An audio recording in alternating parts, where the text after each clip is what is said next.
is NBC 10 News Today. Storms over the weekend leaving significant damage in parts of Louisiana. We'll have that latest on what remains after the storm.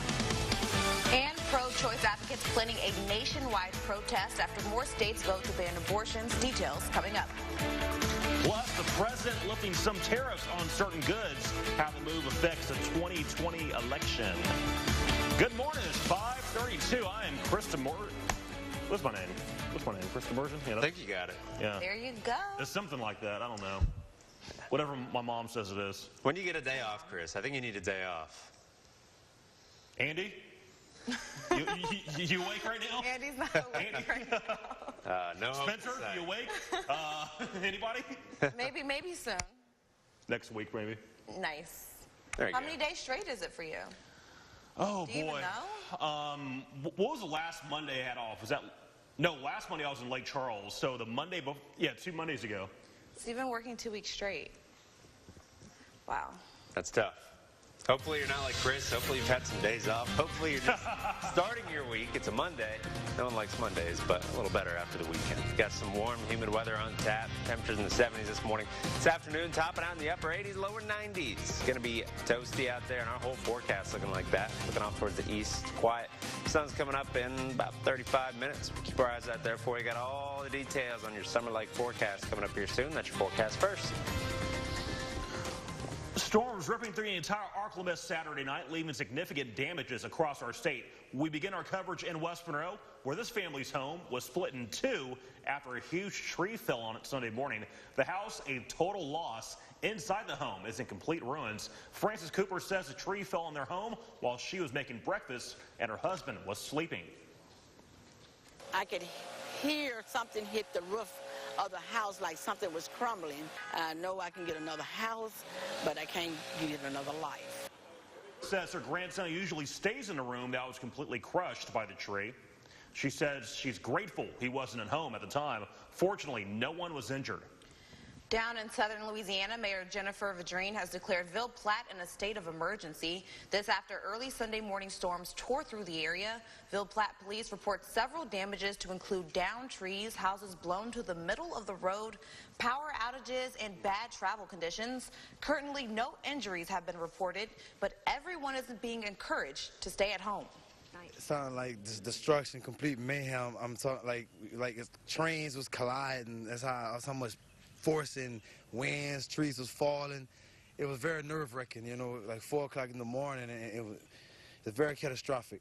That's the worst I ever saw. Like, I've been living here for the longest, and I never experienced this at all. Hurricane Lily, through Hurricane Katrina, Gustav, it was nothing compared to Harvey. It was nothing compared to just like 3-4 hours of just mayhem. Governor John Bell Edwards expected to tour the damages in Ville Platte. He's also meeting with local officials in Reston today to tour the areas hit by severe weather last month. He's holding a press conference to update us on the ongoing recovery efforts around 11:30 this morning. We'll have updates on our website, myarklamiss.com. Dozens of abortion rights activists are preparing for a national protest on Tuesday. This coming after a recently passed state bill that banned most abortions. John Lornick reports. Demonstrations throughout Alabama this weekend. We've only just begun. This days after the state enacted the strictest anti-abortion law in the country.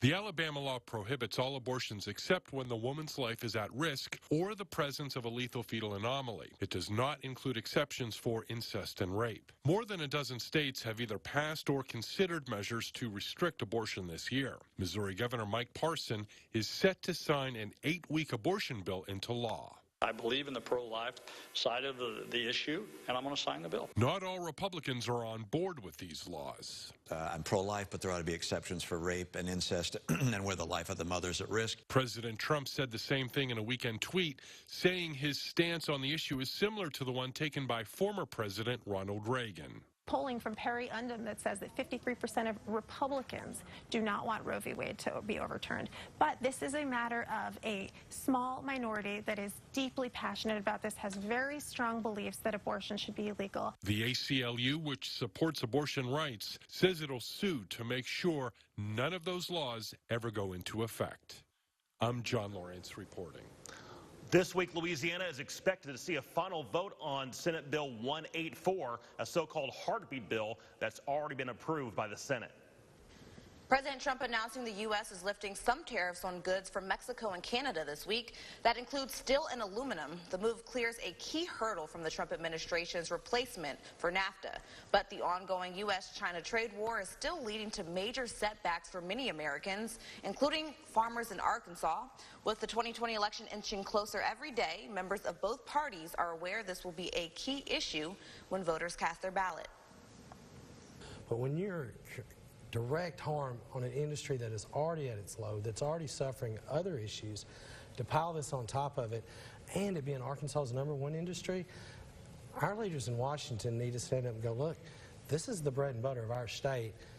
We're going to have to break free on that and fight, and I don't see any of them doing it. Yes, the tariffs are burdensome, and they're very hurtful to the agriculture community.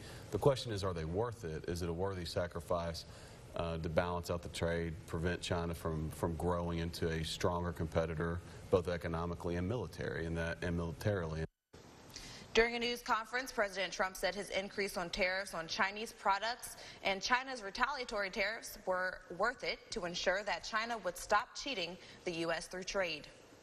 Drivers finally seeing gas prices fall after a 4-month climb. Prices at the pump are on average 3 cents cheaper, landing at around $2.93 a gallon. Industry analysts say this is a 6 cents lower than this time last year, and more price cuts will depend on what crude oil prices do. The highest price of gas is going for $4.08 in the San Francisco Bay Area. The lowest found in Baton Rouge, where it's averaging $3.16 a gallon. We are giving away an NBC 10 Fox 14 umbrella courtesy of Shed Rain Umbrella. Chief Meteorologist Jared Floyd announces winners weeknights at 5:30 on Fox 14 and at 6 on NBC 10. To enter for your chance to win, go to our website, myarklimis.com, and click on the contest tab. All right, so coming up, we'll recap the Lady Texters run in the NCAA tournament. Hate that it ended. Plus, one West Monroe alum is finally giving back. Well, I should say finally he is giving back. Find out who next. First, here's Reed with that fishing game forecast. I got not the fishing game, Chris. We already saw that. They don't need it again. It is a nice start outside, though. Humid, temperature 71.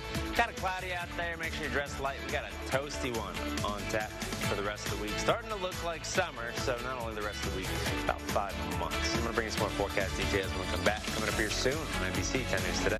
News sponsored by